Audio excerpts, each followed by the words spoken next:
জম্মু কাশ্মীরে বিধানসভার তারিখ ঘোষণা করা হয়েছে। এখানে 18 সেপ্টেম্বর, 25শে সেপ্টেম্বর এবং 1 অক্টোবর 3 দফায় জম্মু কাশ্মীর ভোট নির্বাচিত হবে।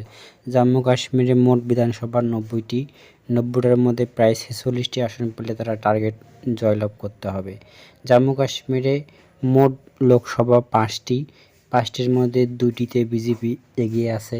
এখানে তারা 24.36% ভোট পায় এবং 12,44,404টি ভোট পেয়ে বিজেপি এখানে এগিয়ে থাকে। তারপরে 5টার মধ্যে তার পরবর্তী দল এনসিপি ওমর আবদুল্লার দল, তারা এখানে 2টি আসন জয়লাভ করে।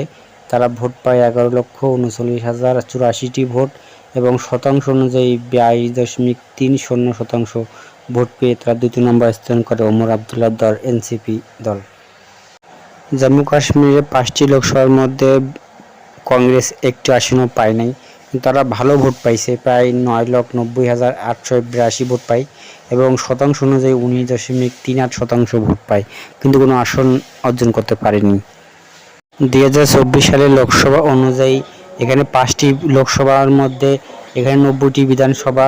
এই 90টি বিধানসভার মধ্যে 2024 সালের লোকসভা অনুযায়ী 29টি বিধানসভায় এগিয়ে আছে বিজেপি। 2024 সালের লোকসভা অনুযায়ী 90টি বিধানসভার মধ্যে এখানে এনসিপি ওমর ফারুক আবদুল্লার দল 36টি বিধানসভায় এগিয়ে আছে, তারা প্রথম স্থান অধিকার করা আছে বর্তমান। তার পরবর্তী হলো পিডিপি, এখানে মেহমুদা মুক্তির দল, তারা মাত্র 5টি বিধানসভায় এগিয়ে আছে। তিনি লোকসভায় দাঁড়াইছিল কিন্তু পরাজিত হয় এক নেতার কাছে। 2024 সালের লোকসভা অনুযায়ী 90টি বিধানসভার মধ্যে কংগ্রেস 60টি বিধানসভায় এগিয়ে আছে। জম্মু কাশ্মীর বিধানসভা অনুযায়ী এখানে নির্দল প্রার্থী 12টি বিধানসভায় এগিয়ে আছে। এখানে নির্দল প্রার্থী একটি লোকসভা অর্জন করেন এবং তাছাড়া অনেক মাধ্যমে এখানে 12টি বিধানসভা এগিয়ে আছে। জম্মু কাশ্মীর বিধানসভায় কিন্তু এবার লড়াই হবে হাড্ডাহাড্ডি।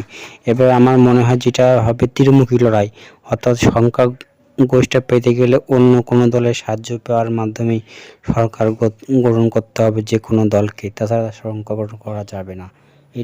এটা মনে হয় ওপেনিং পুল হিসাবে। যদি চ্যানেলটা আপনাদের ভালো লাগে সাবস্ক্রাইব করে রাখবেন। ধন্যবাদ।